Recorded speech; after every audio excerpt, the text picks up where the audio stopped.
प्रश्न आहे पाठिंबा. जय महाराष्ट्र बाबा. जय महाराष्ट्र.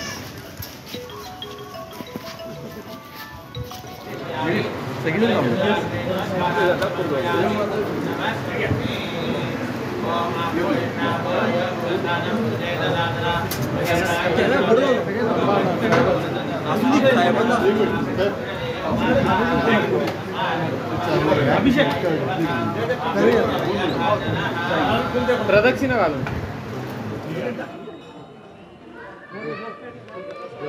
अरे हनुमान चालीसाचं जे मुंबईतलं आंदोलन असेल तिथून आक्रमकपणा महाराष्ट्र तुमचा बघत आहे.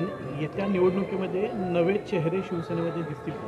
नाही, आता बघा, नवीन चेहऱ्यांना संधी प्रत्येक वेळीच पक्ष देत आलेला आहे आणि त्यामुळे शिवसेना ही मला वाटतं नेते निर्माण करण्याची एक फॅक्टरी आहे. गेल्या अनेक दशकांपासून अगदी कार्यकर्त्यांना, सामान्य कार्यकर्त्यांना असामान्य नेत्यांपर्यंत पोचवण्याची जी काय एक प्रोसेस आहे ती शिवसेनेमध्ये अखंड सुरूच राहते. यावेळी लोकसभेला देखील मला खात्री आहे उद्धव ठाकरे साहेब हे अनेक नवीन चेहऱ्यांना संधी देतील. ते केवळ युवकच असतील असं नाही, पण अनेक नवीन चेहरे असतील आणि त्या नवीन चेहऱ्यांच्या मागे उद्धव ठाकरे साहेबांच्या मागे संपूर्ण महाराष्ट्र उभा आहे. त्यामुळे ते निवडून देखील येतील. राष्ट्रवादी संदर्भात नाही, तरुण म्हणून तरुणच नाही, मला वाटतं या देशाचा नागरिक म्हणून आता लोकशाही ही किती मोठ्या प्रमाणात आपल्या देशामध्ये धोक्यात आलेली आहे हे मला वाटतं आपण सारे पाहतोय. म्हणजे आमच्या संदर्भात आमचं नाव आणि चिन्ह जेव्हा काढून घेण्यात आलं त्यावेळेला आम्हाला सांगितलं की 2004पासून आमची घटनाच सबमिट झालेली नाही वगैरे वगैरे जी काय आलतू फालतू कारणं दिली. त्यानंतर आम्ही जनता न्यायालय घेतलं. सगळी जे काही खरे मुद्दे होते ते आम्ही जनतेसमोर मांडले आणि आता तर खुद्द शरद पवार साहेब हयात असताना त्यांनी स्वतः स्थापन केलेला पक्ष त्यांचं नाव आणि चिन्ह काढून घेतलं जातं.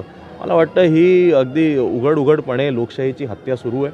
पण असं जरी असलं तरी जनता ही प्रचंडपणे सुजाण आहे. तुमच्या सगळ्यांच्या मदतीमुळे प्रत्येक बातमी ही लगेच आता महाराष्ट्राच्या कानाकोपऱ्यात पोचते. आम्हालासुद्धा जेव्हा मशाल चिन्ह मिळालं होतं तेव्हा तुमच्या सगळ्यांच्या साथीमुळे आणि सोशल मीडियाच्या साथीमुळे अवघ्या 5 मिनिटामध्ये महाराष्ट्राच्या कानाकोपऱ्यामध्ये शिवसेना उद्धव बाळासाहेब ठाकरे हे नाव आणि मशाल हे चिन्ह हे पोचलं होतं.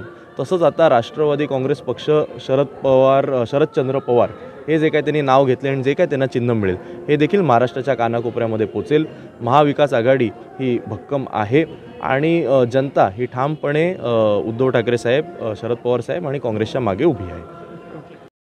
पश्चिम महाराष्ट्राचा आपला दौरा सुरू आहे, कसा प्रतिसाद आहे, कशी जोडणी चालू आहे? सातारा, सांगली आणि कोल्हापूर या 3 जिल्ह्याचा गेले 3 ते 4 दिवस आमचा युवासेना शिवसेना असा दौरा सुरू आहे आणि अतिशय चांगला प्रतिसाद या संपूर्ण दौऱ्यात पाहायला मिळतोय. गेले 2 दिवस कोल्हापूर जिल्ह्यात फिरत असताना काल ग्रामीण भाग, आज शहरी भाग, अनेक नवीन युवक हे युवासेनेमध्ये जोडले जात आहेत. अनेक कॉलेजवर आम्ही युवासेनेचं कॉलेज कक्षाची स्थापना केलेली आहे. अनेक युवासेनेच्या नवीन शाखांचं उद्घाटन केलेलं आहे. आज कोल्हापूर शहरामध्ये माननीय विरोधी पक्षनेते अंबादास दानवे साहेब हे देखील आहेत आणि त्यामुळे कोल्हापूरच्या शिवसेनेमध्ये एक नवीन चैतन्य निर्माण होण्याचं काम 100% होईल आणि कोल्हापूर हा सुरुवातीपासूनच शिवसेनेचा बालेकिल्ला राहिलेला आहे. येणाऱ्या लोकसभेच्या निवडणुकीमध्ये सुद्धा कोल्हापूरकर नागरिक हे 100% शिवसेना उद्धव बाळासाहेब ठाकरे या पक्षाच्या मागे भक्कमपणे उभे राहतील अशी मला गॅरंटी आहे. गावागावांमध्ये फिरताय, प्रत्येक व्यक्तीला तुम्ही भेटताय.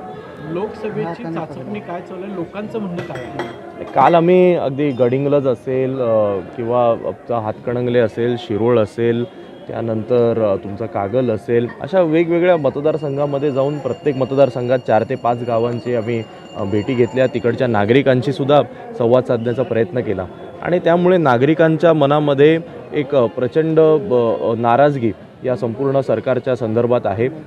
परवाच जो राष्ट्रवादी काँग्रेस पक्षासंदर्भात सुद्धा जो निर्णय आलेला आहे, जो आमच्या पक्षाबरोबर झालं तेच त्यांच्यासोबत देखील करण्यात आलेलं आहे. या सगळ्याच्याबद्दल एक प्रचंड तीव्र नाराजी जनतेमध्ये आहे आणि 2024च्या या लोकसभेच्या निवडणुकीच्या माध्यमातून कोल्हापूरकर जनता 100% त्यांची नाराजगी मतपेटीतून दाखवून दिली.